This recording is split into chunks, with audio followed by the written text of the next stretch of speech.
What is going on, everybody? Welcome back to High School Never Ends, a pop punk dad podcast. I am Wingman Steve. And I'm Chris. Just Chris today? That's it.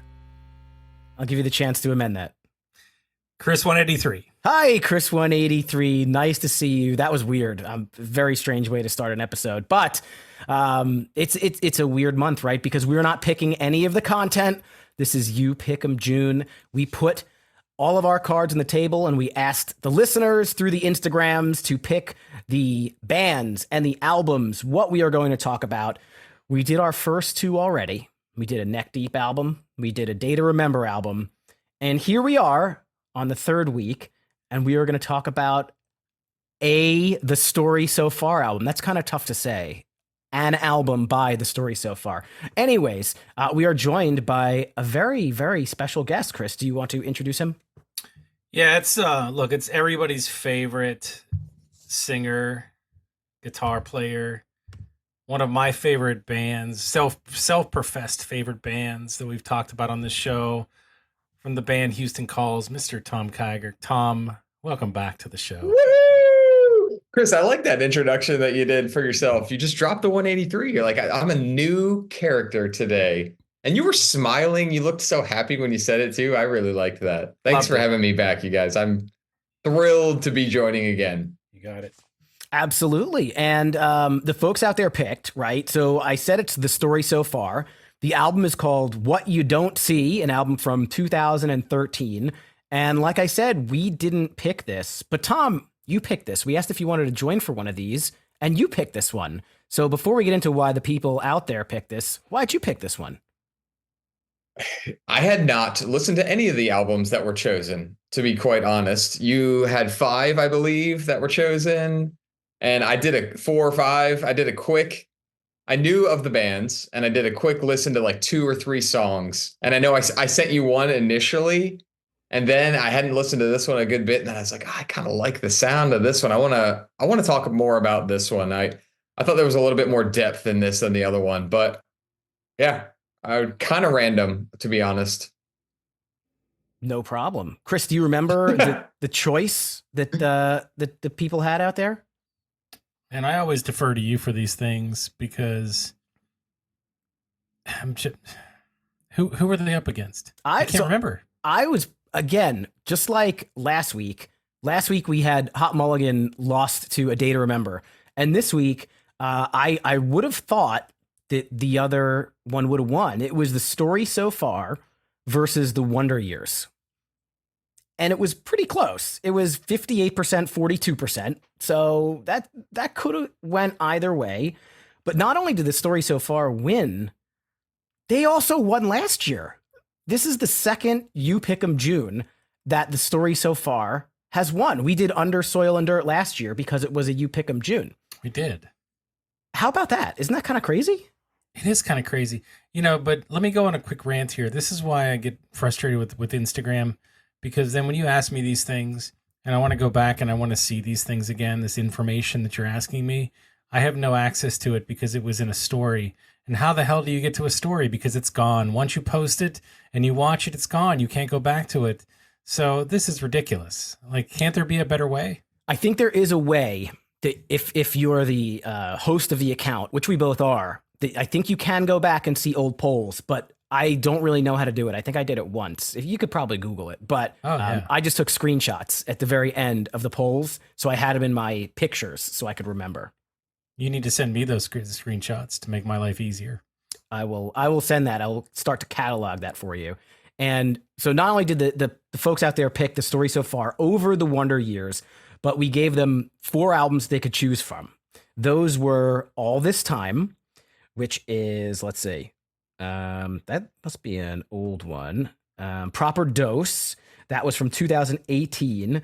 The Story So Far, self-titled, from 2015. And this one, What You Don't See, which is from 2013. And these results were also really, really close. This one had 35%, Proper Dose 32%, self-titled 25%, and All This Time 8%. So it was a tight race, but I think the people like this one. What was that first one you said? I wrote down All This Time. Let me check my picture, because then I looked at the albums from The Story So Far, And I don't see that one on there. 2024 is all this time. I thought 2024 is I Want to Disappear. No? That's an upcoming release. So they had 2 in the same year? Correct. I I don't mean, know. it's an upcoming. But see, on all this time, what I'm seeing is 3 songs. That's Oh, a single. Yeah, I think that's one of the I latest see. single releases, looks like. So what you're saying is in the poll, I fucked up and shouldn't have even put All This Time at all. It doesn't make sense. Good thing that didn't win. Yes. Yeah, and it looks like, so if you go to I Want to Disappear, there's actually 3 songs that are out currently and the rest are not. I didn't know, do bands do this? Do they release an album and only unlock certain songs from the album? Yeah, of course. Don't you remember Blink? They released, well, first it was Edging, and then they released their 4 or 5 songs, but it was under the One More Time, under that album. And then when the full album came out, all the songs populate. I just wait until it's out and then I'll listen to it. Why should I don't want to deal with all that. Like, why should I wait? That's why, like, those folks that can't wait. I mean, they can't wait. They need a taste. They need something, Chris. They just want that fix. Come on, like, you never got frustrated with TV shows that you had to wait till next week to watch the next episode. Like, that's always. I hate that. I want to be able to watch the next episode right now. And that's what I want with my albums. I want to hear the next song right now. So I can't do that yet with this new album. So I'm not going to listen to it. Well, you can do that with this album from 2013. Hopefully you did that in anticipation of today. That would have been very smart. And yes, I did. Do you remember what we said about Under Soil and Dirt? It's hard for me to really recollect, but I feel like I'm going to say a lot of similar things that I said about that one. I think that I'm pretty sure I liked it. I think maybe you liked it more than me. I don't know. I could see that, but I cannot remember talking about this episode. We'll have to go back and listen to it. We should have listened to it before this episode. Should we just pause, go back and listen? We'll come back. Tom, how much time you got? Plenty. Let's do it all. Let's listen to the episode on the show and then do another episode after that episode. Wow. Live commentary of yourself. That's quite meta. I don't know that we have all that kind of time. One of these days we need to do that because that's a good idea. This is like a think tank, right? That'll be the only time you'll ever listen back to the show. So what do we tell the folks out there about this band that we haven't told them already? I don't know. Well, the album that we're talking about came out March 26, 2013. These guys are on Pure Noise Records. It was produced by Sam Pura and actually kind of taken off of the Wikipedia. It was also produced by Steve Klein, who is the New Found Glory guitarist who was accused of some bad things and kicked out of the band. So they kind of took him off the Wikipedia. The album did pretty good. It got to 46 on the Billboard 200, number 8 on the alternative albums chart. It sold 63,000 copies, which is pretty decent for 2013. That's pretty much like, streaming time. I guess that might include album equivalents. And it's a really short listen. It's 30 minutes long. All the songs are under or right at about 3 minutes. So it's pretty quick. What else do we have to say about Story So Far? We should ask Tom what he thinks or knows about the story so far. Yeah, let's do it. I know that's a New Found Glory song. That's kind of where I started here. So I just assumed going in that it was going to sound like New Found Glory or have, some sort of New Found Glory taste. I had never listened to this band before this album. And that's not because I didn't want to. It's just, when did they form? 2007, 8, 9, somewhere in that realm. First album was 2011, so we'll give them a couple years before that. Couple years before that, and they're from California, right? I think. Mm-hmm. We never crossed paths with them. I never crossed paths with them, and I had just heard the name floating around. Never gave them a fair chance. So that's all I really know about this band. I did some research. And there seems to be a lot about the singer that people like to talk about. And I don't want to peg him either way because I don't know him at all. Everyone can do their own searches online if they're interested in any of that gossip or whatever may go on or not go on. But overall, are there some accusations, wrongdoings or any kind, or just some things about his character, or what's that? I found a clip of him drop kicking a fan off of the stage. Oh, wow. during one of their sets. It was a girl, actually. So I believe you could search for this video, and yeah, Chris, I watched it with my own two eyes, and I Dropkick? saw, yeah, they're starting a song, and the crowd is going wild, and people are climbing up on stage and jumping off the stage and doing stage dives and just, having fun. And there's a girl that gets up on the stage. You see it very clearly, and I think she's taking a selfie while on stage. She has her cell phone out and just taking a picture right in front. And as the song kicks in, he does some sort of drop kick, jump kick, Liu Kang style, like that sort of move. You know what I'm talking about? Yeah. Knocks the girl right off the stage. Wow. And I think clearly that caused a little bit of controversy. I got to take a look at that. Yeah, it's pretty easy to find. But on the flip side, there is another video that shows them at Warped Tour. And he's playing with puppies. He's kind of the same. Yes, it is the opposite, where I believe one of their fans was crowd surfing. And, when you reach the front, the security guards grab you, point you around to the side. This security guard was a little rough with one of their fans, got a little out of sorts with the fan, pushed, and they stopped the song, and the singer and almost the guitar player ran off the stage and confronted the security guard. Hmm. So the complete opposite of the first interaction. So it's hard I'll let other people make their own judgment calls. The videos, the evidence is out there. I'm trying to watch it right now, and I can't tell. His name is Parker Cannon, if that'll help you in your searching. No, I just searched. I searched the story so far, drop kick off stage, and it came up. It was the first thing. Oh, okay. So why won't it load for you? It's just really it's a dark video, and I don't have time to search for it right now. But I don't have time. I don't have time to search for it in the video. Is what I'm saying. Like I can't find it. So I guess it happened at a certain point. But it seems like a very dark video of a concert. Obviously, that's what you were describing. So, I mean, maybe he got, do you think he was just trying to be funny? I mean, Tom, you're not the type that would drop kick anybody off stage.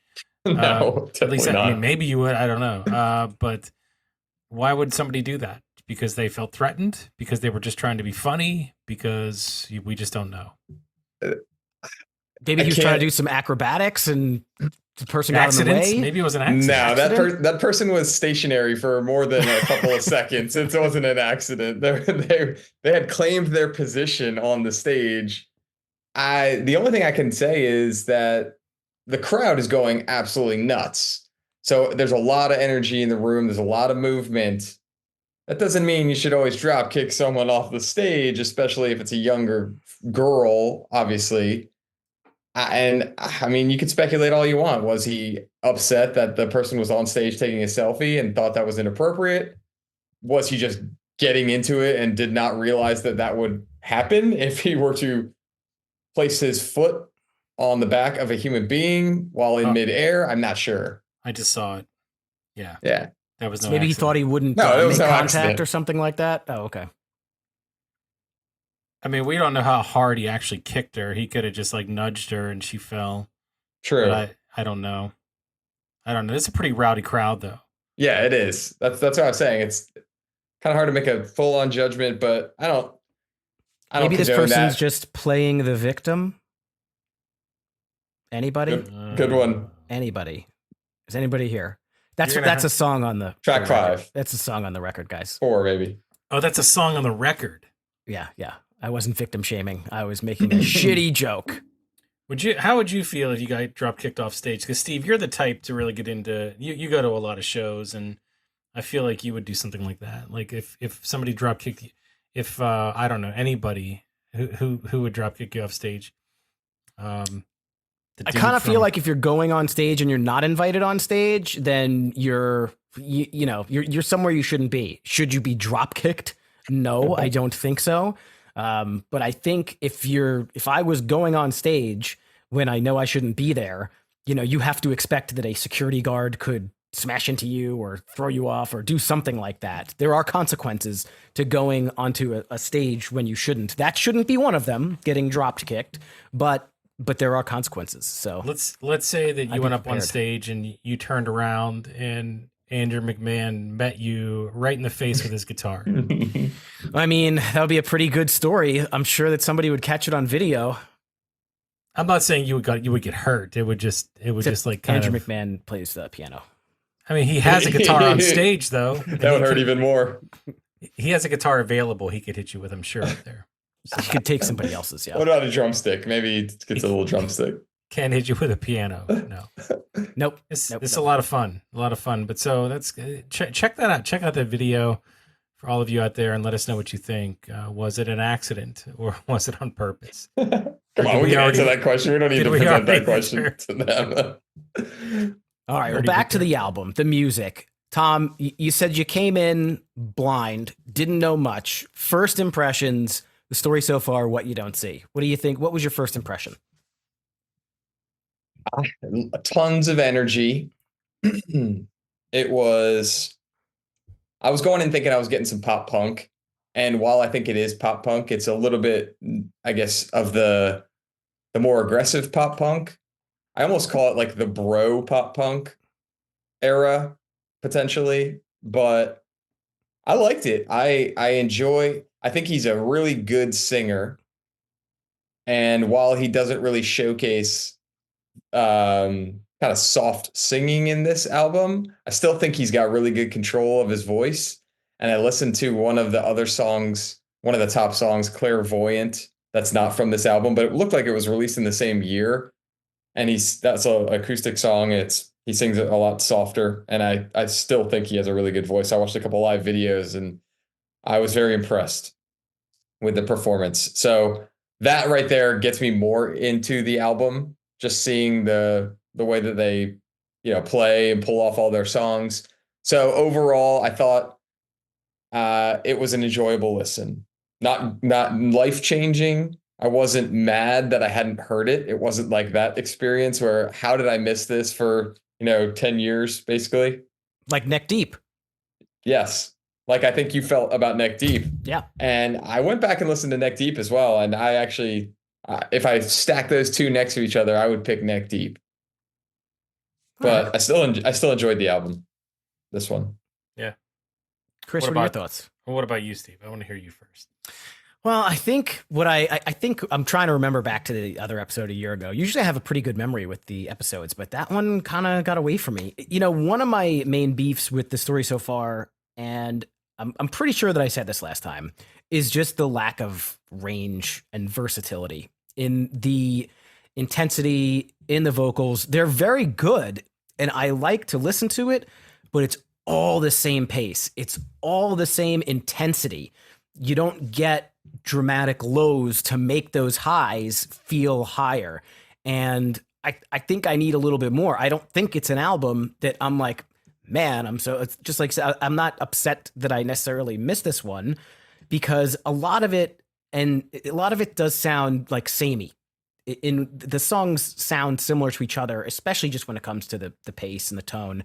And it's funny, I think that listening to the album in its entirety, like in my car driving, compared to listening to the songs one at a time while thinking about them and writing down some notes, I think listening to the songs individually was much different for me than listening to the album in its entirety. Listening to the album in its entirety, some of it kind of gets lost because I can't keep my mind focused because the stuff it sounds, there's differences, but again, it's just the same type of feel the whole way through.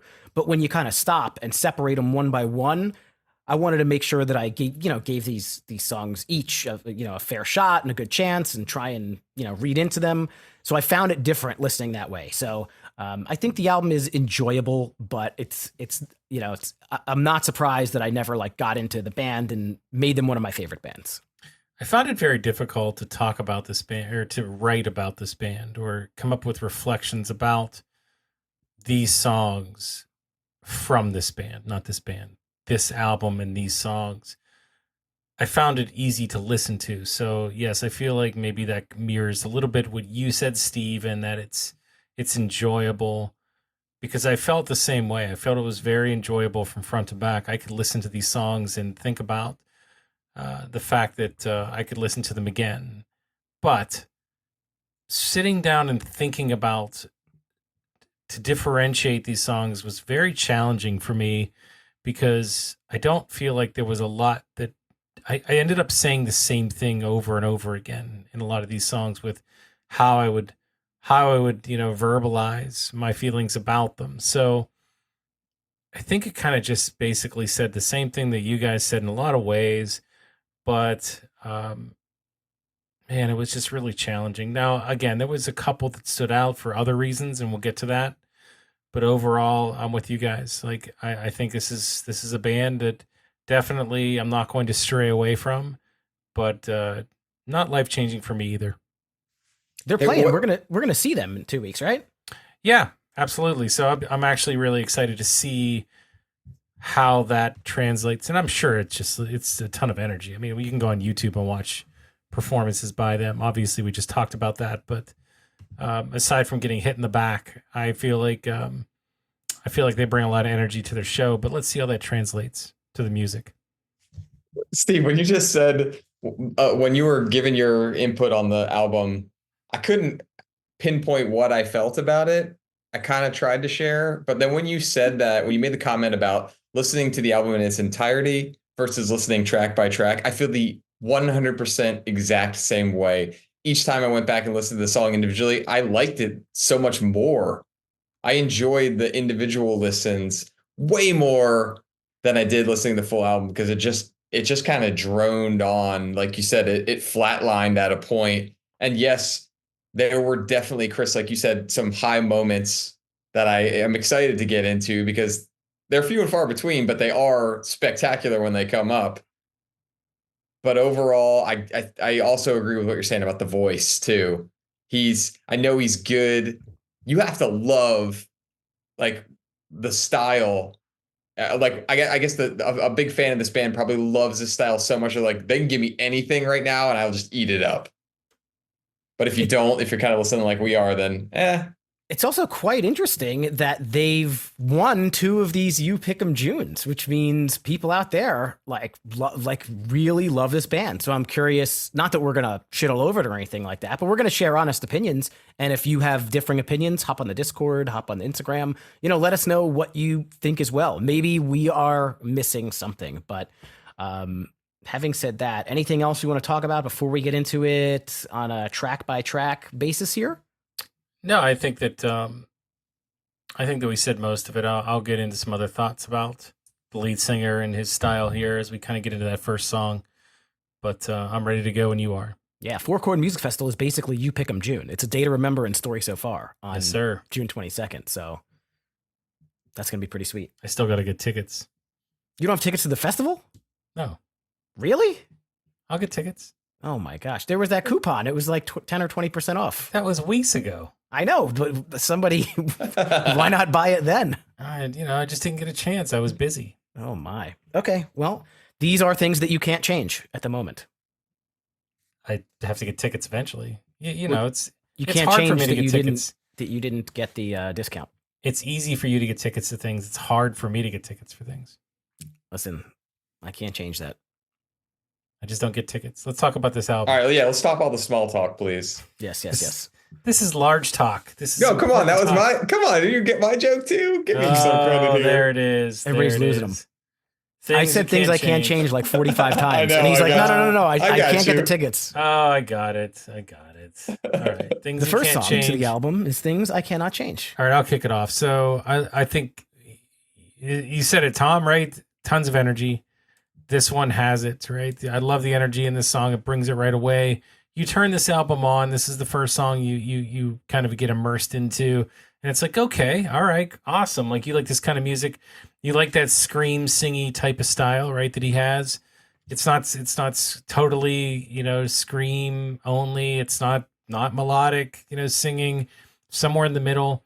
And I think that's what you guys are talking about, right? That tonality or that vocal styling. He keeps that throughout most of the album, and you really have to like that. And I do like it, but I feel like there's different ways to do it where it's not just so steady all the time. Like, I don't know. I feel like there's maybe, can you bend this style to be a little bit Do I want it to be a little bit more melodic? I don't know. I don't know, but I feel like there might be a way. Or maybe there's just like alternating this, but then it's a different band. Like if you have this and someone that can sing like just softer melody, it's a different band, right? So I guess I'm asking for something that's not the story so far in this album. Anyway, this introduces you to that. I'm okay with it in this song, but the problem with this song is I don't know. It feels like it almost doesn't have a melody that I can hold on to. I can latch on to. It has something, and you know, from a musical standpoint, I think it's very creative. It does a lot of cool things. The percussion definitely is a standout, but I can't latch on to the sound, the music, the melody, and without that, it's just hard for me to really sink my teeth into the song. So I don't know. I'm kind of torn on this one. I'm curious to see what you guys think. Okay, Tom. I'm with you on the can't find the melody to connect to. I had trouble going back in here, Chris, thinking through. I like to try to dissect and understand where's the verse, where's the pre-chorus, where's the bridge, where's the chorus, like what's happening here. And because of the lack of memorable melodies or just the hooks, I guess, it makes it difficult to follow. That's not always a bad thing, but this specific song, I do like the way it comes in. There's some ripping bass and an amazing tone at the beginning. There's this really nice kind of bass that's going right with that kick drum that sounds really good. That's got that cool lead to start it. And he just starts ripping away with the verse vocals, right? It sets the tone for exactly what we're going to hear for the next 11 songs. Here it is. This is how I'm singing it. And there's a cool line. I tried to pick out like a line or two that I liked. It was sent it direct, but the point must have missed her. I kind of like the way he sings that. A lot of times in the verse, he's got some good rhythmic stylings that I really enjoy. They do a lot of halftime in this song, which is kind of fun when it doesn't always feel like halftime. I like songs that are in halftime, but I'm not thinking that it's in halftime because the song is still moving forward nicely, which I think this one does. There's some cool interludes. I feel like this song, out of all the 11 songs, felt the most like a full song to me, like a full thought, whereas the other ones jumped around even more with great parts and they couldn't find these spots. And then, Chris, what you said about the vocals, I was just, I listened to a couple of their newer songs and they're completely different. He sings completely differently in a softer style. And I was thinking back to just any bands starting, and this was early in their career, where he was probably so passionate and into music and just like younger, and just really pumped up. And you just start singing, and this is how it came out because he was probably mimicking bands that he loved. And so that was just what they went with, and that became their style. And then years later, producers or other friends or people started saying, hey, you might want to try something different. You've kind of played this out. It's really good, but maybe we try something different. Or he got so tired on stage, because I was just thinking about singing all these songs on stage. I was like, golly, if you're like moving around, the crowd's going wild, and you're screaming all these songs, the lung capacity, how do you make it through all these songs? It's really tough, but I like the opener. All that said, it's a good song. Yeah, I agree. I think it's a pretty decent kickoff to the album. I really do like the feedbacky intro, which goes into the drums. I think that's a good way to kick off that album with the not too long of that feedback thing, just a little bit to give you a little taste. I think that I'll have a different comment later, but I think of some of the songs, this one does have a pretty good chorus, and I think this one, it does have an identifiable chorus. Sometimes they do not, which kind of bums me out. It also has a pretty chilled out bridge where the drummer's just kind of playing on the hi-hats, again giving me something different, slowing it down, doing something a little different. But I would like the vocal stylings on a bridge to like get soft so that when he comes back in, it's loud. Everything is loud. Again, the chorus is pretty good. I feel like the lyrics are pretty introspective. I think a lot of these songs are kind of about like relationships and like where he is in his life and kind of figuring things out. It could potentially be put into that category as like a breakup album, but it doesn't really sound like that because we kind of think of breakup albums as, you know, those sad pop punky, you know, girlfriend left me kind of. I think of like the Ataris or something like that. But I think that it's a good way to kick off the album. I think it's one of their most popular, if not their on this album. I think it's one of the most popular songs. So I think it's pretty good here. I wouldn't necessarily change it. Okay. I feel like we were listening to different songs, but you guys are entitled to your opinion. I guess you could say I was stifled on that one by what you guys said. I guess so. This is just He ripe. did it. He joined the party. Mm-hmm. Chris, you joined. Go ahead. Go ahead, Steve. Just ripe with transition. I love it. Me? Yeah, go ahead, because I'm telling you, I call the shots on this next song. Oh, okay. So. Called it. Yeah, this song to me is a little bit weird. I have a hard time finding the chorus. You know, I looked up the lyrics, and you can see on different sites like what's called a chorus. The chorus just doesn't seem like a chorus at all. It's not said really. I don't think with much different, you know, tonality than a lot of the other stuff. The part that I like the most is these like up and down kind of paces of, I don't know if you'd either call it the pre-chorus. I guess it's a pre-chorus. I'm so sore, sleeping on a and you can just kind of like, you know, bob your head along with that. So that's my favorite part of the song. Again, the chorus does get repeated a couple times towards the end, but give me a different one that's different. It just kind of seems like it's a verse where it should be a chorus, and I like change the chorus a little bit, do something a little bit different, change the words, change the tone, something like that. So again, but it's a decent listen. When I'm listening to the whole thing, some of the songs get lost, but when you single each one out, they're all pretty good. So that's my 2 cents. Did you mean to say I'm so sore, stomach's on the floor? I swear I always wake up before. Well, there's a couple of they do that part twice, but yeah. Isn't that the chorus though? No. The chorus is stifled there, but you still walk in place. I'm distant now. They say I'm rude of late, and the rest of it. That's not the chorus. That's what I'm saying. It's confusing. How do you? It comes in one time at the end again. That's stifled there. It's repeated twice at the end. Yeah. Yep. Yeah, I'll tell you what though. Like again, I think we're listening to different songs because I actually really enjoy that. I enjoyed both of those pieces of the song, like the chorus, that lead up part, and with the stifled there piece. Like to me, I felt like this is a musical segment, if you want to call it whatever it is, that I can get into, I can latch on to in this song versus the last song. I couldn't find anything in that last song. It was just a mess of things. This one, a little bit more structure to me. And I really liked, you know, musically, the way that it sounded when it got into those pieces. Everything else around that was kind of the same, you know, tons of energy, similar vocal stylings once again. But I think when you add on that dynamic to it of something that actually sounds interesting from a melodic standpoint, it gives the song to me another dimension that I get into a little bit more. So I feel like, you know, this to me was a step forward. Wait, so Chris, what part did you take as the chorus in this song? I thought it was that original part that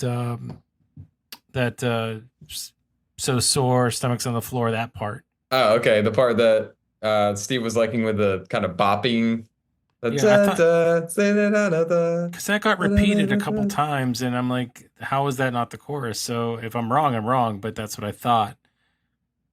Maybe it was like they had 2 choruses. You know, maybe it was just a mashup of some ideas they threw together. Who knows? Yeah, I mean, look, they don't maybe they don't really prescribe to the classic way of songwriting and don't really care, right? They just come up with different things and that's whatever, right. Whatever it is, it is. I know we usually, and I'm guilty of this. I go in thinking like, oh, I'm gonna get this and this, and sometimes that is a fault of mine. And you're right. There's a couple different parts in here. I think the song's pretty good. A consistent thing I found in all of these songs is I like the verses a lot. I like the verses better than probably all the quote unquote choruses or whatever parts they are that aren't the verses technically. And so this one, there's a couple of lines that he sings in this entire album that are just really sincere and genuine sounding. And I love that from that his voice. It's harder to get some of those, but I think there's a part where he says there's a couple times he throws out fuck in here, and I think it was what was it? It fucks with my mind. There's some line in this one. I lie because the distance is poison. It fucks with my mind. I really like the delivery on that line, like the way he says that.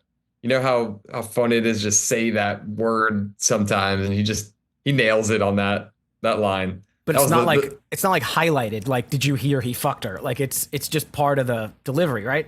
yeah, exactly. It's like this is his normal talk. He just speaks like this and it is natural and it just felt really sincere and worked really well for me. So I had the challenge of finding the chorus, but that doesn't matter because I was looking for one. Maybe I shouldn't have been looking for one.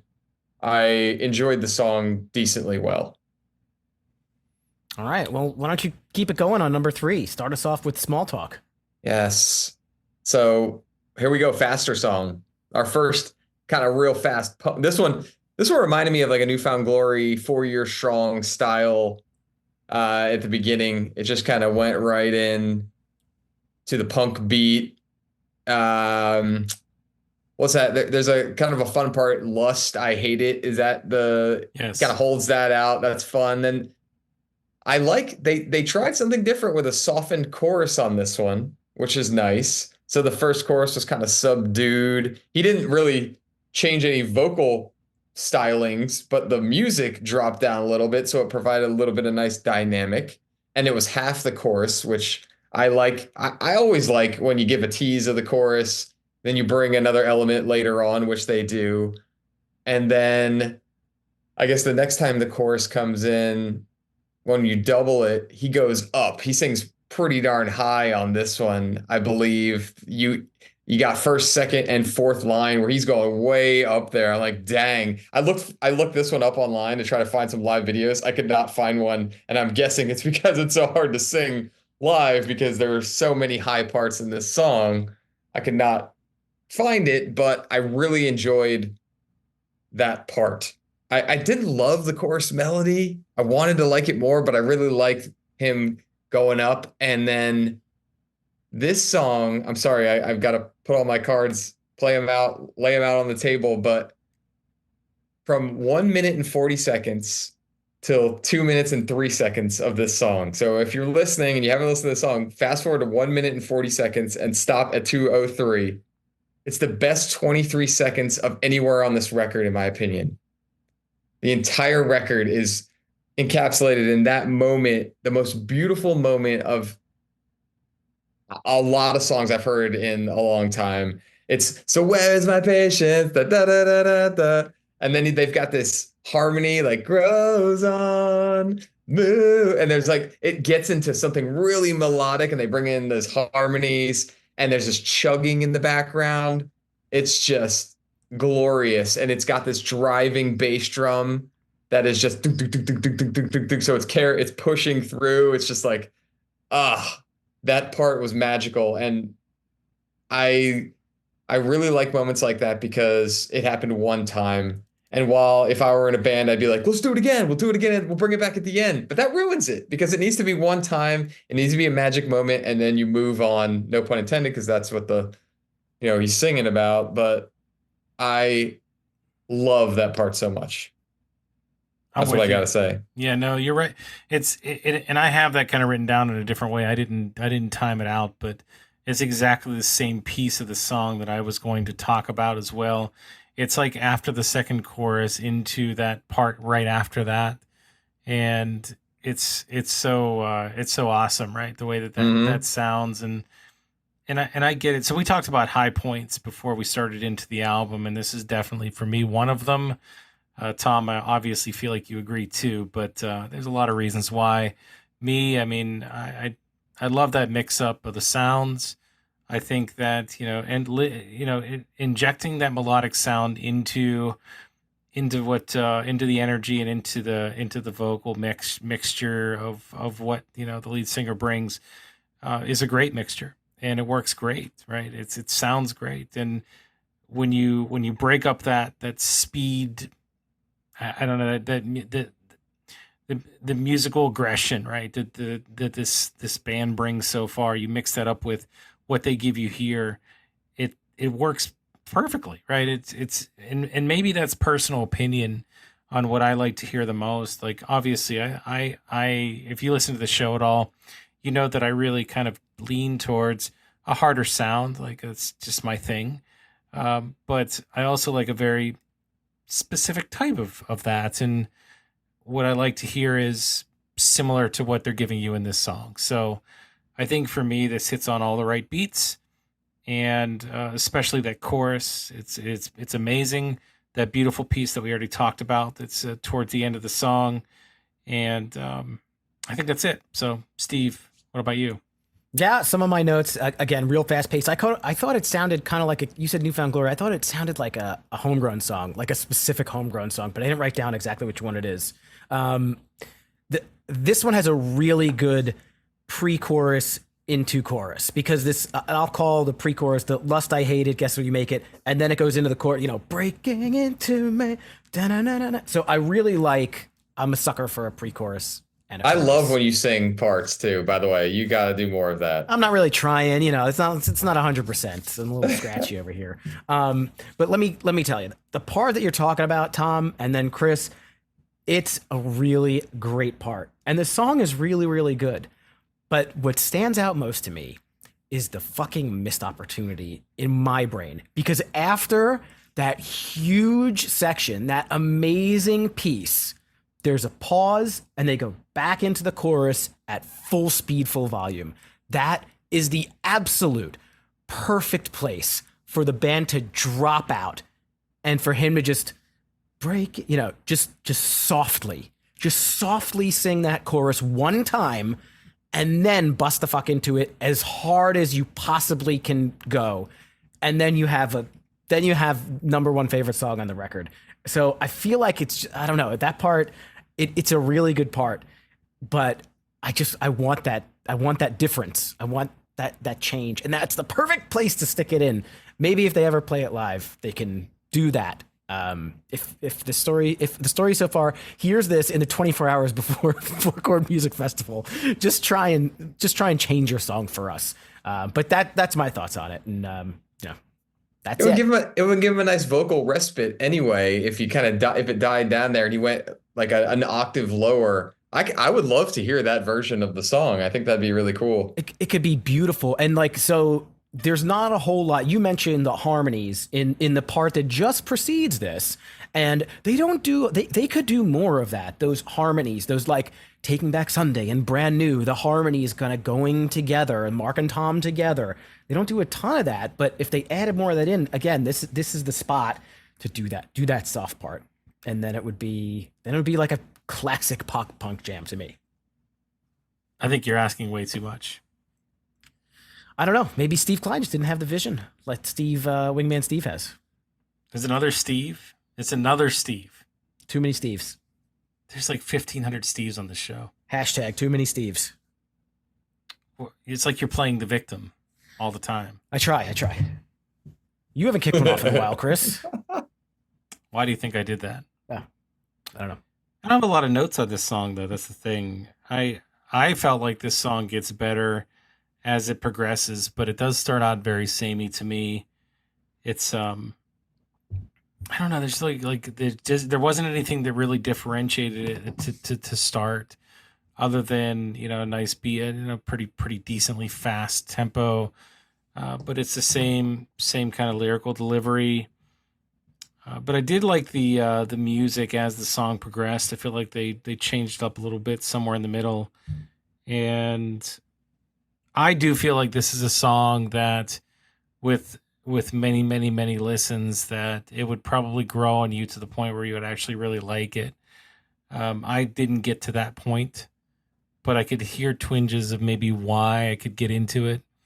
I just wasn't there yet. So I think, from my perspective today, it's just it's an average song that follows up a really good one. But I could see that, that tune could potentially change with some time. So what about you guys? Chris, I'm 100% with you. I wrote down in my notes, this is like a baseline song for the story so far. It's just average. It's completely what you'd expect coming in. There's nothing memorable about it.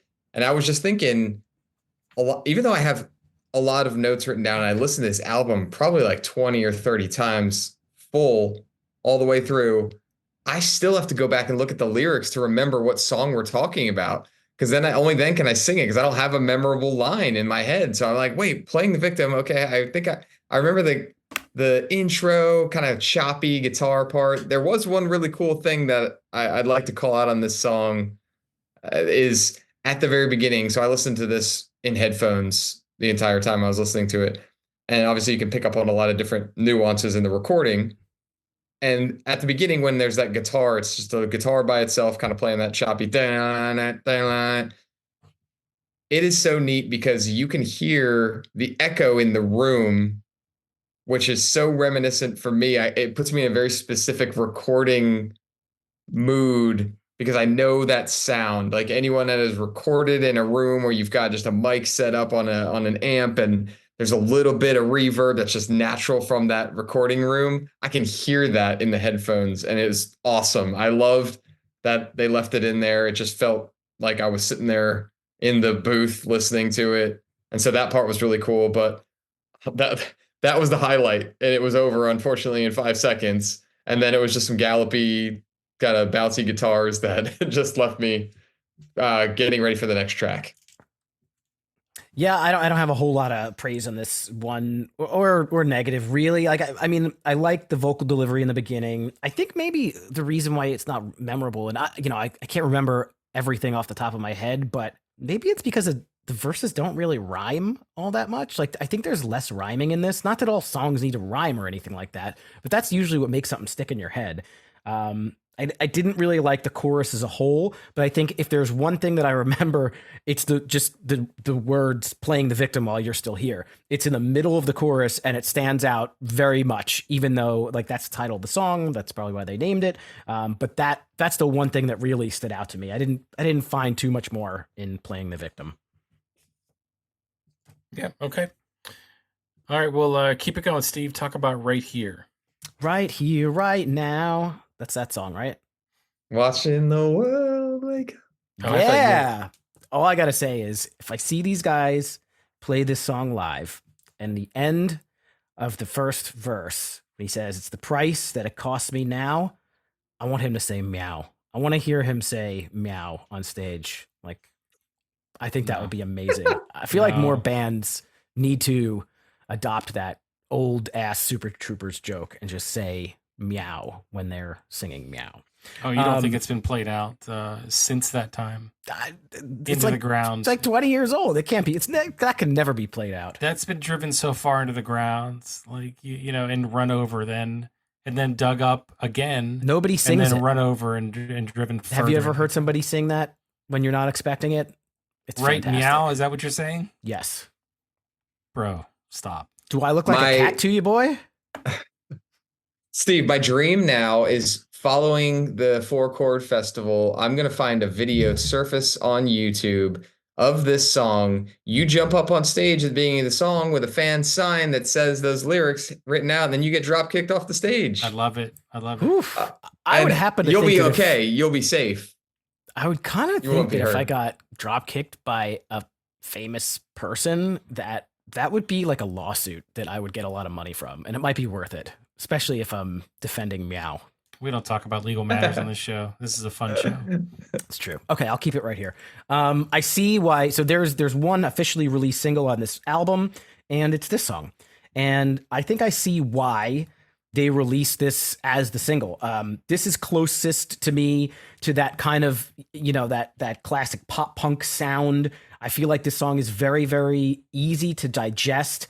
The bridge again is a place where I would like a little bit of a change in intensity, because at this part, let's slow it down, so we'll bring it back up, because after the bridge, these drums, they're just rolling and building and building and building, but it's all kind of the same, it's the same level. I'm not saying the same thing over and over, I promise. But I really liked right here. I thought it was good. This makes me think about that Crystal Pepsi commercial too. Right here, right now. Hey, it's here tomorrow. That's Van Halen, but I know that one. But it's Crystal Pepsi too. Do you know what that is? Crystal Pepsi? Yeah. Who doesn't? Come on now. Steve's much younger, so I don't know. Maybe he doesn't know. I'm quite young. That's true. But yes, I know. That was during my day. Everybody loves Crystal Pepsi. I'll make it simple. This is for very simplistic for all the people out there wondering what Chris 183 is going to say. I thought it was a good track. It had a very powerful chorus. I did not hear the pop punk. I did not hear that, but there was, again, just maybe you're saying that because it was definitely a little bit more melodic, and I definitely agree with that. But the rhythm itself, it was fun. Maybe that kind of goes to what you were talking about with the drums. But that's really it. There was nothing else I could really pull out of this one. I even looked at the lyrics and tried to think about like, oh well, this is interesting, or I could talk about this, but it seems like it's just another song about a broken relationship or somebody that he's kind of complaining about. I don't know. It's nothing that really sticks out to me that makes me want to know more about what he's trying to say. So once again, the music here, I could listen to this song, not a problem. But in terms of it being super special, it's just not there. I'm with you. It's another average song to me. And I feel like the line, all I really want is to stay right here, right now. There's so much more to talk about. It feels kind of forced to me. It just doesn't feel natural. Those when you hear those lines in songs that just bother you. And I've sang them before. I've written them before too. And I'm like, why the hell did I write that? I don't like that. That's one of those lines that it just rubs me the wrong way. And that's the hook right there. I feel like that first line when he says, there's so much more to talk about. I'm like, I just don't like the delivery. It just feels contrived. I don't have a lot to say about this song. Steve, it sounded like you like this song. I liked it, yeah. Yeah, and Chris, also, when you mentioned about all the people out there thinking what you're going to think about this song, my life revolves every single day around what you're going to say about things. I appreciate it. It matters, and I think about that all the time, what you're going to say. I listen to your voice serenading me in my headphones as I run. I absolutely dream of the things that you will say, and I love it. Look, I mean, there's a ton of merit in what you're talking about. And I know. I find it hard to disagree with any of that. You know I know. So I think people should really listen to what you have to say when you say those types of things. I do too. That's why you're invited on the show so often. Steve actually doesn't invite me. Chris invites me. I get the direct messages from him. Let's actually just stay on that conversation. We can talk about this album another time, and we can talk more about the things that I think are important to talk about. What do you think, Steve? Crickets. That sounds like an empty space of crickets. Because there's no audience here. We've never done a live show. I guarantee you, if this was a live show, that people would be applauding to that, and we'd have to come up with some content. That would be a good idea. Yeah, when's the live stream coming? That's got to be soon, huh? Dude, you have no idea. Like soon, hopefully. Mm-hmm. We'll make it work. We'll make it happen. But before we do that, we gotta finish this album. We gotta talk through it. We're not hitting a lull either. I think this is a part of the album where maybe it trends back up. I don't know.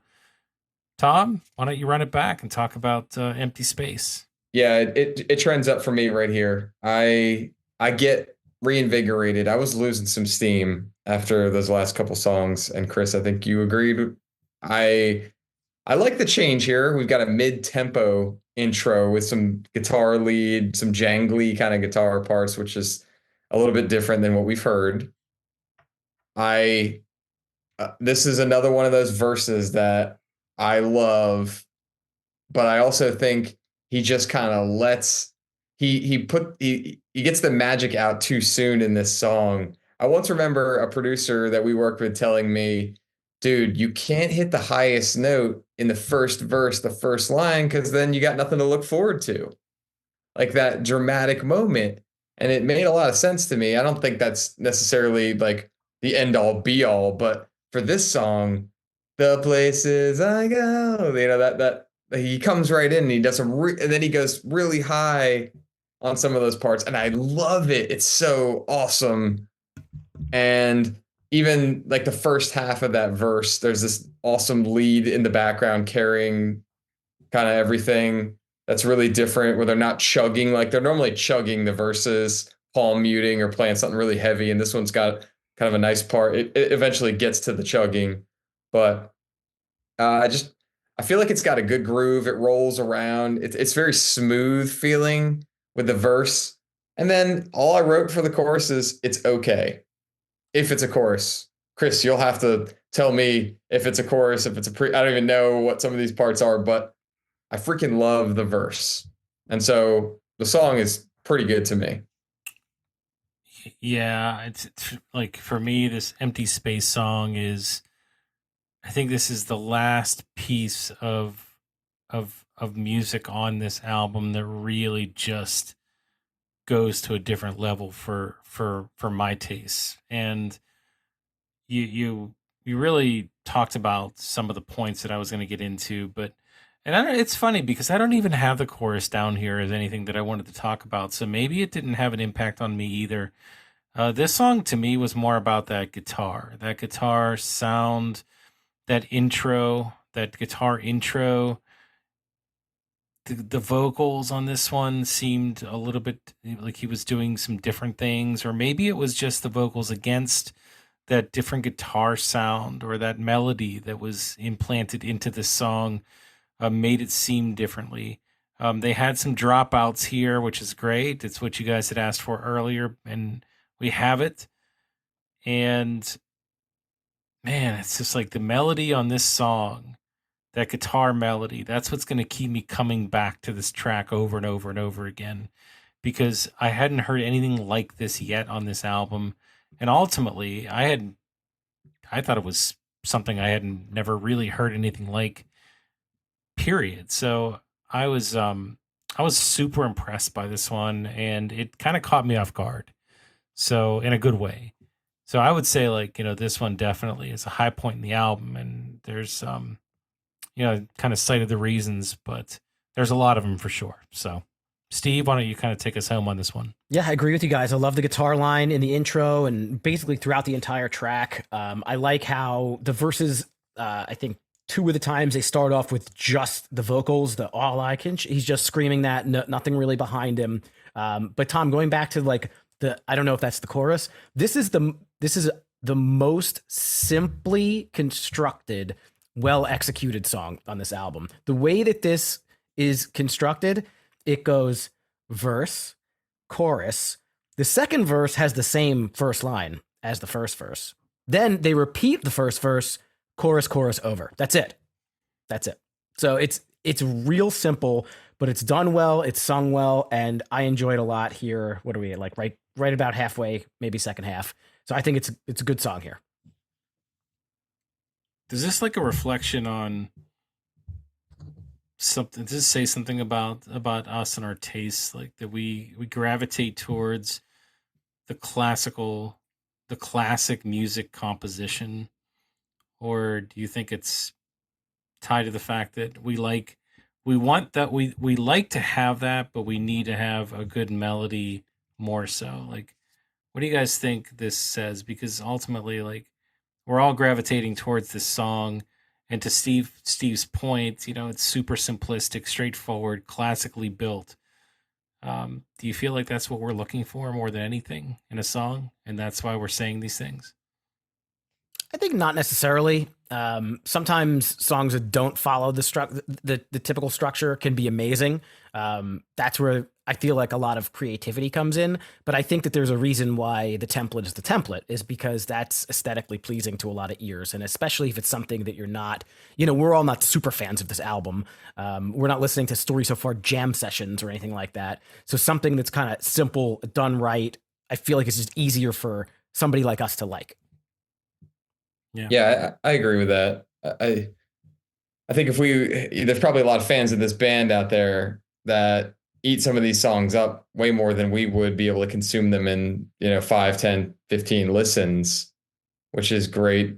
But I also think, yes, it's probably a fault of always looking for that formulaic structure, like you're saying, Chris.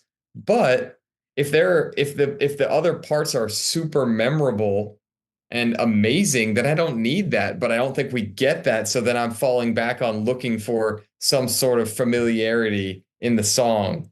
And so that's why I guess I'm struggling in some of these tracks, because we don't have that, and we don't have unbelievably amazing parts that, offset that we're not in that formulaic structure. I think you just said it. You just said the perfect thing to say about. I think you just kind of just summarized everything right there. So let's take that sound bite out of there and let's put it in the front for this particular episode. Wait, mine or Tom's? Tom's. Oh, shit. I thought you were talking about mine. No, he's right. Like he's 1,000% right. It's us longing for that memorable piece, because yes, there are a lot of songs that we've talked about over the years here on this show and listened to that are not formulaic, but they do have something about them, something memorable, whether it's just the bending of the guitar string or something that kind of brought in a creative sound that made you say, wow, that was the difference. And it didn't necessarily have to be verse, chorus, verse. But because this doesn't have that, we're longing for it. So that's well put. Very nice. Very nice. Tom. Thanks. Every now and again, they come out. It's like he's a lyricist or something. Who knows? And so, like, anything else on Empty Space? We can move on to the next song if you guys are ready. The Glass. The Glass, Mr. Glass, whatever. I feel like I was let down.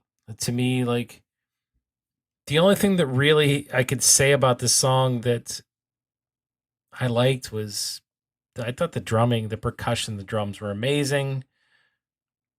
But I just wasn't connecting with this one yet again. I don't know why. And this one I really didn't enjoy front to back. Like it didn't have much for me here. I don't know why I couldn't pick anything out of this one. Maybe I can go back and take a look at the lyrics again and see if there's something that interests me. But, first glance and first 10, 15 listens, guys, I just couldn't get into this one at all. So maybe I'm missing something. No, the glass was half empty for me too on this. And, the punk beat, okay, it had a nice lead at the beginning. I enjoyed that. The chorus is pretty good, kind of pushes with the tempo. We got the punk beat coming back in the second verse. Then I think that the one cool part that I did pick out of here, I like the idea. I don't know if I necessarily like the execution of it, was the "now you're gone" at the end. He did that. But I didn't really like that there was the "now you're" just kind of sounded like it was punched in. Like they did a clip and then they stopped it and then someone came in and said "gone," because it didn't really flow in. I wanted to hear a little bit more continued vocal, like bleed into the "gone" or something like that. It just felt too, I don't know, in and out. Now you're, and then we got to the next part. I like where they were going with the idea of closing out with that, though. I think that I like this song better on paper than I do in my ears, because I think the lyrics of this song are definitely the best of the album. The second verse, I'm not so open like the window you are. The glass just reflects the scar. Told me that you had to leave, but how the fuck does that change anything? And even, the chorus, I just think if you read the lyrics of this song, I think that it's a pretty beautiful thing. But the melody, the tune is kind of middle of the road, and it doesn't really make me like this song. I guess if I really like this band, like a super fan, and I got into it, then I could really feel this song. I could see how people could like really feel this song. I don't feel the song, but I did think that the lyrics were done pretty well. Read them through when you get a chance, and again, maybe if somebody covered this in a completely different way and used these lyrics, maybe I would like it a whole lot. I don't know. Be interesting. Tom, you want to cover this? The neck deep version? That's what you want to hear, right? I mean, I wouldn't mind. I would check that out. Now, if I'm covering one of these songs, it's going to be track 3 with that magical, it's going to be Small Talk with that awesome bridge part. All right. Well, we gave you our tips on that one. See, you're telling me, and this is not me attacking you, Steve. This is just a question. Yeah. That you're willing to forgive an okay musical experience for lyrics that you think are well written. I didn't say it at all. I said I thought the song is middle of the road, but I could see why people like it because it's got good lyrics. And if I just read the lyrics on paper, then it's different than me listening to the song and liking it. Well, that's what I was trying to clarify. He's trying to find something positive to say about the song. I can appreciate that. Like, the lyrics are what I gravitate towards. Everything else. Yes. Yeah. Gotcha. I thought the lyrics were good, but the song didn't really resonate with I didn't me. bother reading the lyrics because it didn't matter. I like to read. It's just part of my my process. You like to read. You're a reader. No, I don't read anything. I only watch. That's my wife. She reads books. I don't read books. She tells my daughter I can't read, which I can. I read lots of articles on the internet, but I listen to podcasts and I watch TV. I don't read books, but when we do shows, I do like to print out the lyrics and read them along to see if there's things I get. And sometimes you're like, well, this song's not good, but these words are pretty good. I read a book. You read a book? Yeah. Which book do you read? Is it the Bible? Which book do you read, Chris? The good book? The sad part is I bought a book 3-4 years ago. Mad Magazine? And I've been reading the same book at the beach for the past 3-4 years. I've gotten through maybe. So I started to read it, and then I waited a year and then forgot everything, and I started it over again. And then I read more of it, but then I didn't read it again. So now I got to read it from the beginning again. And wow. Is this a fiction book, a nonfiction book? What is this? Yeah, it's some kind of book about just a bunch of nonsense and like. The last book I started was Travis Barker's biography, and I got halfway through, and then I kind of stopped. This is nonfiction. No, this is fiction. Fiction. You sure?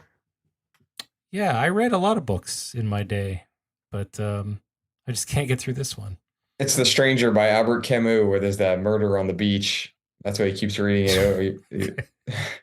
If you guys want to know summer when you go back to the beach. If you guys want to know what book that I'm referencing, reach out to me on Discord and I'll tell you. So, what's this next song that we want to talk about? All Wrong. All Wrong. I'll let you guys. Why don't you guys pick? Tom, why don't you start this one off? Sure. Let's see. We're getting to the close, right? We're the back half of the album now. So we got 4 songs left. And I'm just going into the last 4 songs I'm not expecting much, to be honest, at this point. I was let down by the last song. So I've got I got some palm muted verses, which I really like. I feel like that's their signature on this album. That's what they do best. I'll mention again, like the verse. The palm muting verse, the kind of chugging along, I really like that. It's got nice timing. It's got a nice rhythm going on. There's a part where he says, "No solace, I miss the fuck out of all my friends." That's got a nice rhythm to it. That's just like his speak. It comes out really naturally. And then we got an average chorus. Yet again, that's all I kind of wrote. I did pull out some nice harmonies around the 1 minute and 47 mark. Caught you leaving on your own. There's a cool part. I think that's the magical part in this song. And it's the bridge right before that final chorus. So it's kind of similar to that last part that I really liked in the third song. They're bringing it back, and it's not obviously the exact same vibe, but they really hit it for me with these bridges that have the harmonies that they do really well, and these verses that just kind of punch along. That's where I'm really into this band. And I think this song is just another representation of that. Good, Steve. Yeah, I liked the vocal cadence on a lot of these verses. I found the chorus to be kind of average, but there is a pretty sick guitar line at the end of it. I've said before that I kind of like songs that reference like themselves. He's saying it's no fun to play this song, so I'm done. You said I got it all wrong. After the magic again, you keep talking about these magic parts, and then there's a part after it where I want more magic. I want that's to me where the magic should come. They sprinkle a little fairy dust, and then the magic comes afterwards. Because the last time that they play the chorus, if they put some harmonies in that last chorus, it really would have elevated it. The last chorus needed harmonies. Also, I kind of feel like during the magic part that you're talking about, the drums like really build up that bridge, but the vocals don't really give you like a follow-up punch to it. I felt like I was wanting more. That's kind of the note that I wrote down, not even knowing what you were going to say in that section that caught you leaving. You were high in the ceiling on your own, dodge your demons. There was this drum solo that I felt like was going somewhere, and then I didn't get anything out of it. So wasn't a huge fan of this one. Me neither, guys. Even though I do like that. So that lyric that you were talking about, Tom, you were high in caught you leaving. You were high in the ceiling on your own. You were high in the ceiling. Is she in the ceiling or he? In the ceiling itself? Or just high in the ceiling? What does that mean? Dodge your demons, take your reasons. With you when you go. It's a lot of repetitiveness too in this song, the way it's kind of constructed, which I think it works. I'm pulling stuff out of the lyrics because musically it just didn't really do it for me, except for I really did enjoy the intro riff in this song. I thought that was my memorable piece for sure. But other than that, I think you guys pretty much said most of the stuff that I could say anyway, but I may not have been as into this one as you guys have.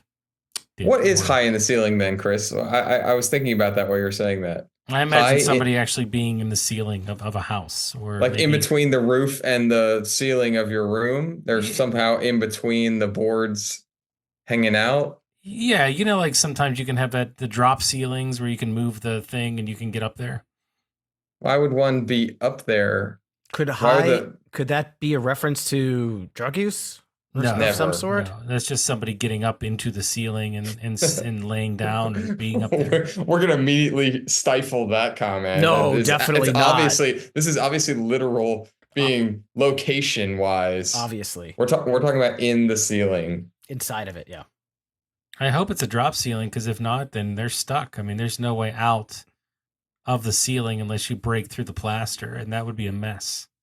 But what would even be high in the ceiling if you were high on any sort of drug? Why would you be in the ceiling, not on the ceiling? I think you'd be floating up to the ceiling, maybe suspended right near the top of the roof. Yes. Yeah, because I mean, look, there's houses have access panels that you can get up into the wall and then climb up into a ceiling. Talking like a fucking carpenter over here. They got those beams and the trusses and the. Tell me I'm wrong. It's true. It can be done, but you have to be very careful when you do that, because you could get hurt easily. Because there's a lot of insulation and nails that are sticking out. So. We need to get through the rest of this album. No, you know what it is? Real quick. I'm sorry. I know you want to get through the rest of this album, but it's like Kramer crawling through the air ducts, because they said caught you leaving. And this is from Airheads. He's actually writing the script to Airheads and didn't even realize it. Wow. Rewriting the script to Airheads, for that matter. it all kind of comes together now. Mm-hmm. Yeah. That's where we are. Okay. So, Very good. Good callback. I like it. Thank you. Thank you. Steve, you seem less than amused by that. I'm just, it's all right. It's all right. We're close to the end here. Here's my problem. Here's my beef with this next song, Bad Luck, is that if you close your eyes, your ears for like 1 second, like you can barely tell that this is a new song. Like I was listening to this for the most recent time today, and I turned my head from the computer or whatever I was listening on, and you can't tell that it's a new song. That's how kind of samey it is. There's a very circle pit like chorus. And I guess the song is fine, but it just doesn't move the needle enough. It doesn't move it too much for me. But Did I it think do anything that for you guys? that's what this song is probably going to be for. It's for just a high energy circle pit or pit, just a pit song where you can do all the things you do with a mosh pit. Bands like this have songs like this that do that stuff. So I mean, it serves its purpose. Is it a song that I want to listen to one off on this album by itself and get a ton of enjoyment off of? Probably not. It's not my cup of tea. And yes, it blends completely in with everything else around it. So nothing to my knowledge that I heard when listening through this one really was worth mentioning at all. So maybe with a musical ear, Tom, you found something in this that we didn't. I mean, I think it was purposeful that it kind of sounded the same, because didn't it bleed right into the song? There was not really there wasn't any stop at the end of the prior track. It did I that can't remember kind of exactly if there was a pause or not, but it I'm sounded like pretty the last one just continued somehow. Yeah, I think it did. I think there was kind of was fading out and then it went right into this song. And so I think that's probably why. I think there was some I'd imagine that maybe they wrote the two songs around the same time and it did just kind of work out that way or something like that. But I have nothing to say about this song other than the intro sounds exactly like a song by a band called Title Fight, and the song is called Loud and Clear. And I am pretty certain it is in the same key too. So there's that little slide lead. So anyone who knows the band Title, this is from 2009, this album, the Title Fight that I'm talking about. And they did a bunch of albums after that. They changed a lot, but it's kind of the same style music, and Loud and Clear is the song. So check it out. Okay. But that's all I have to say. So I enjoyed it because it was reminiscent of a song that I really like by the Title Fight. But other than that, I have nothing to say about this song. We'll take that. Bad luck that I landed take that on at it. face value. They are getting really good. Just for that, Steve, you take it. You take it. Yeah. By this point in the album, I'm a little fatigued with it, I will say. I like how in the second chorus they expand on it. They kind of add a couple of lines to it. I'm always a fan of when a band does that. I also like the bridge here. Towards the end of the song, there's actually like a highlight on the bass. I feel like there hasn't been any bass. Like I haven't heard. I know, Tom, you mentioned the bass one time. The bass is not a highlight of this band. I guess they do have a bassist. His name is Kellen Kappener, but towards the end, I felt like there was some highlight on the bass. So, as I said, I'm getting a little fatigued in the album, but I think the song face value is better than some of the others in the album. So it's pretty decent here at number 10. Yeah. You were the bright shining ray of sunshine. That's what I try and do. Bright shining ray. So I don't know if I have anything else to say about this one other than the fact that I can still get tickets to Four Chord Music Festival. That's what you're doing right now. Okay. That's amazing. I just wanted to look. No, because I was thinking about this band and it brought me to that because they're going to be there. Every time I look at these, I look at the song sometimes when we're here just to kind of refresh my memory on the lyrics. And every time I do that on Spotify, I hit the wrong button because it's different now. And it always brings me to live shows. And it keeps bringing up that show. So in East Pittsburgh, it's coming up. But no, I don't know. Like I honestly, I have written down no opinions. This is this He is just not. wrote no opinions. That's what it says. It really does. You can see my. But I'll tell you what, face value. It has 2 stars next to it. So to me, maybe I just felt like this one was just a fun song to listen to with no real no real standouts that I could talk about. Like sometimes that can be okay too. Like you just enjoy a song but there's nothing really about it that you can really talk about, and maybe it just connected with my brain in a way that I enjoyed it. But guys, I kind of don't have much more to say on that one. So I'll keep that as a 2-star song for me in a new system for 2024 that involves stars, not check marks. That's Stars. great. Very good. Getting into the mind of Chris 183 is again something that I was really hoping to accomplish with this It's scary in discussion there. today. Don't get too deep. It is scary. They're very specially drawn stars though. These aren't your normal run of the mill stars. Just I'm so not you know. surprised. Mhm. I have nothing to add about this song other than I like the first verse. It was straightforward. It was good. And then I just wrote in my notes, they give everything in the verse. It's got nowhere to go. It doesn't go anywhere. So I'm fatigued at this point in the album, Yeah. just like you are, Steve. That's all I got. And I think that they kind of wrap things up with another samey song that doesn't break me out of the fatigue at all. Like, man, I would love to see this. I would love to really listen to some of these last 4 or 5 songs from the brain of somebody that's really into this band to see if maybe I could see it in a different way. And I would just be really interested to know how that feels, because from my perspective, it's like, man, I think this is a good band, and I think that they do a lot of good things, but it just kind of tails off for me and doesn't keep my interest. So unfortunately, that's where I kind of end things with this album. Yeah, I kind of agree. Not a super strong ending track. We've had a couple albums we've discussed that had some pretty decent ending tracks, but recently, but kind of more of the same here. Not a whole lot to contribute. How did this happen? Yep. With you there. Big intro building up, and I was expecting this great ending. And I could just honestly, this could have been an EP to me and it would have been solid. Like, don't try to go make this full length. Just stick with the first like 6, 7 songs or so. And that would have had me. I just feel like there are so many tracks that just got tacked onto the end.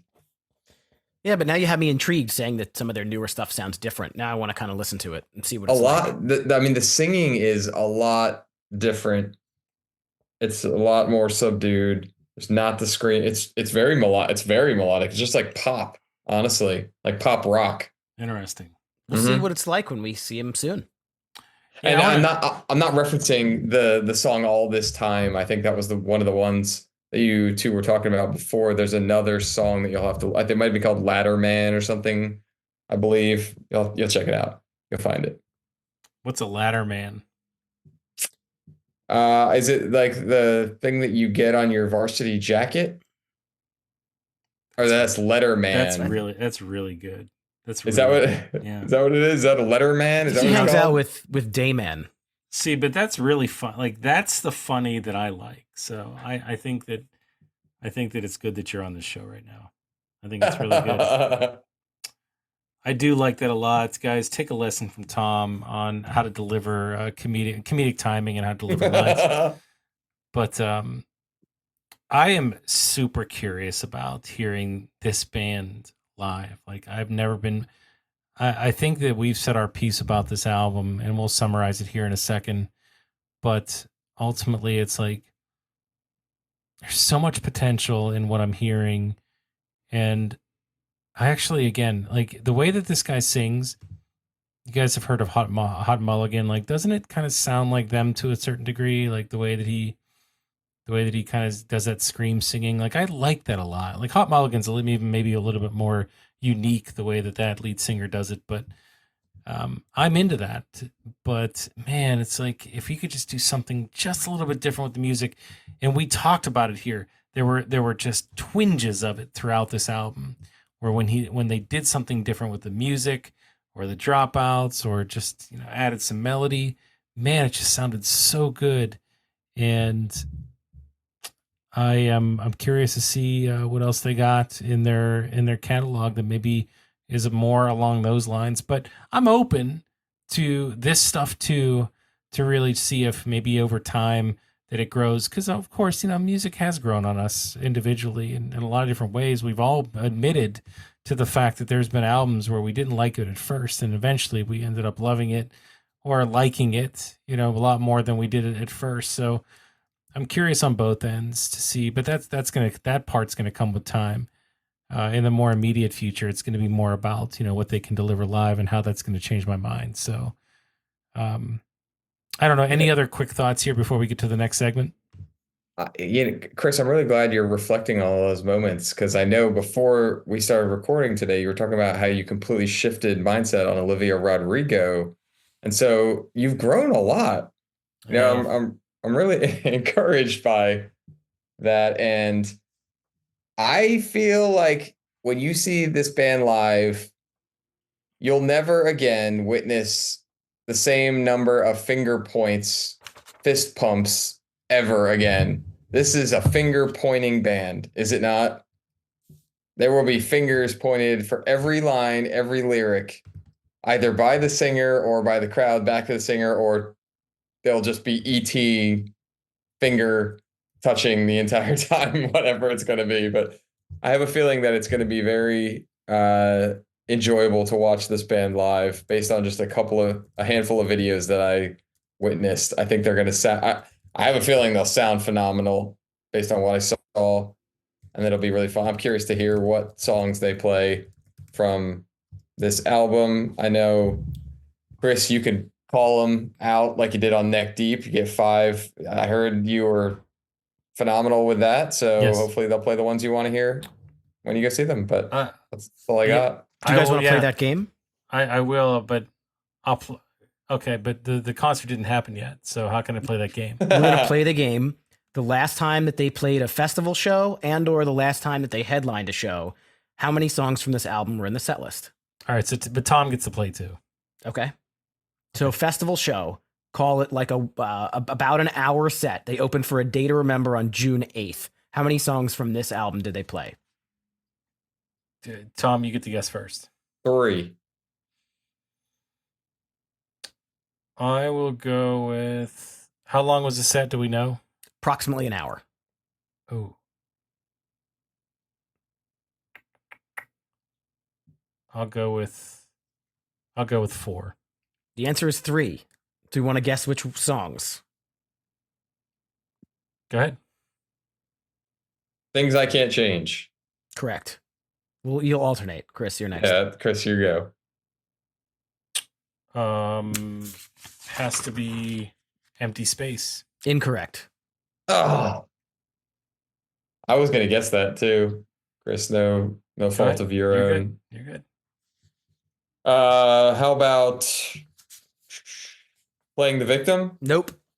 Dang. Okay, so Small Talk. Nope.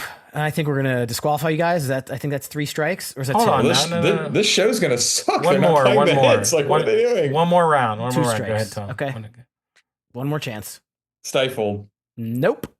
Well, forget me. All right. So There's no other songs. We just named them all. I think that Right Here. Nope. I mean, it's basically like everyone we didn't pick then. During their opening set on June 8th for A Day to Remember, they played Bad Luck, Things I Can't Change, and Framework. Now, What? during their last Get outta here. headline show, okay, this was December 15th, they played a full set. How many songs do you think they played from this album? Having known that they only played 3 at the small one. I'll still go with my initial guess. I'll go 4. I'll say 5. 7. They played 7 songs Shoot. from this record It's like during the whole their album. big headline show. Yeah. And there's no point in guessing them because there's only 4 they didn't play. So Yeah, I mean, it's fair. It's under 30 minutes, the 11 songs here. If they're doing a headlining set, they're probably playing for what, an hour and a half? or more. They've Yeah. got to play that many to fill the time. Can you guess what are 2 of the 4 they didn't play? Oh, you want to go that? You want me to do it, or you're guessing them? Well, aren't you looking at the answer? Yeah, you can't guess. You're staring at the answers. I wasn't sure if you were asking me to tell you the answer or if you wanted to guess. I'll take a guess. So I think that they did not play Stifled. That is correct. They did not play Stifled. They did not play Small Talk. They did not play Small Talk. Yes. They did not play Face Value. They did not play Face Value. Oh, man. 3 for 3. All right. One more. They didn't play All Wrong. You are wrong. They did play it. Okay. Right here. Incorrect. They played that one. The Glass. They played The Glass. Forget it. I don't know. Which one? The only one they didn't play that you guys didn't say is Playing the Victim. Thank you for playing the live concert game. I consider that last piece a win because we did really well. But that was fun. That was a fun game. But you know what else is fun? It's fun to rank it, isn't it? I don't see any. Yeah. I don't see any smiles on either of your faces, but that's okay. Woohoo! I know that you're happy. Yay. Ladies and gentlemen, this is Ranking It. This is the part in the show that we like to call High School Never Ends, where we get to rank our favorite things being songs off the album, what you don't see from the band, the story so far from the great year of 2013. Ladies and gentlemen, I bet you want to know what our top 3 songs are in order 3 to 1. So let's go ahead and start with our guest. Tom, give us your top 3 in order off the album. This was really easy because I only liked about 3 songs on the album. First off, number 3 is going to be Empty Space.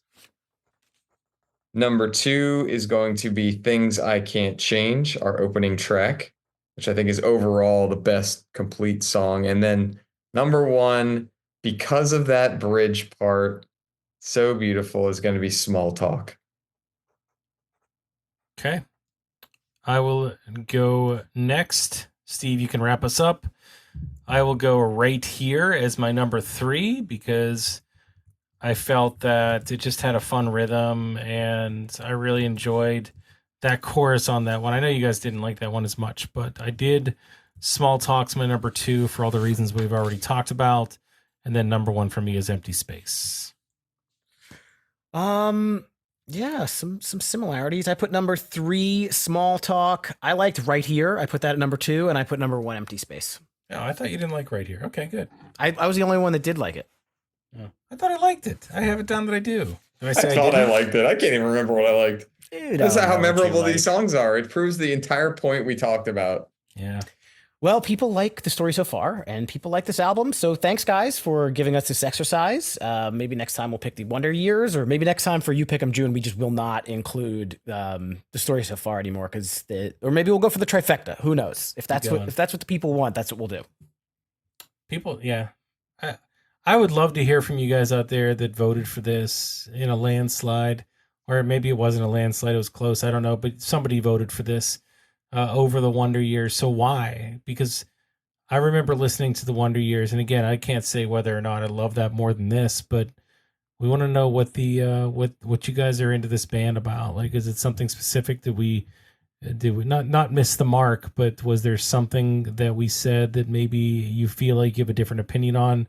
Let us know. This is there's a lot of ways to do that. Discord's the easiest, but Facebook, Instagram, it doesn't matter. We want to hear from you on your opinion of this band and this album specifically. But hey, guys, that does it, right? That wraps us up. We got through another episode of You Pick 'em June. This one, again, a lot of fun. Definitely very opinionated. But Tom, I'll tell you what, it's been a pleasure to have you on the show once again. Thank you for your time and coming on and giving us your wonderful opinions on this album. Thanks for having me and for always blessing my ears with such great discussion. I absolutely love listening to you too, and it's always a pleasure to be with you. Yeah, and you're doing some talking these days. You got a podcast of your own. Tell us about it real quick. Completely unrelated to music whatsoever, but That's it okay. is, yeah, it's if you're interested in education and educational methods, if you have children as well, then it's a good discussion. My wife and I do it. It's called the Education Breakdown, where we discuss different educational methods, dissect them, interview parents, teachers in those specific realms in an attempt to provide a resource in an unbiased way so that families can, make informed decisions and learn a lot more about our educational system and the different methods that exist. Wow. Fantastic. That's awesome. Yeah. Cool. Check that out for sure. And for all of you guys out there, again, I plug the socials. I told you about it before, where to reach out to us. But if you want to be able to get to our socials to interact with us about this episode or about any other episode of High School Never Ends, just go to our hub. It's www.hsnepod.com. That will link you to any of the social outlets where you can give us your opinions. That's right. And if you're listening on Apple Podcasts or Spotify, give us 5 stars, write a written review, tell us how much you love the show. It makes us feel good inside. And while you're at it, grab some merch at hsnepod.com. You can get hoodies. I guess it's the summertime. You don't need a hoodie. Get a hoodie for when it gets cold. T-shirts, mugs, hats, all that good stuff. Help support us and the Dragon Wagon Independent Radio Network. We actually have one more episode of You Pick 'em June. You'll find out what it was, or if you remember from Instagram, you know what it is, but we're not going to tell you right now. Until next week, keep on rocking those dad bods, throw up your rock hands, and blast the pop punk. Scott and I are here, along with Jake Lloyd Bacon. we're both actors and comedians, but far more importantly, we're both professional wrestling fans. That is correct. And on our podcast, Pro Wrestling Palskis, we dive into topics new and old. We have multiple ongoing discussions, series, games, fantasy bookings, theories, gripes, and more each and every week in the most interactive wrestling podcast there is. Features a real-time chat and weekly hotline calls from you, the listener. So tune in at pwpalskis.com or wherever you're listening to this podcast right now.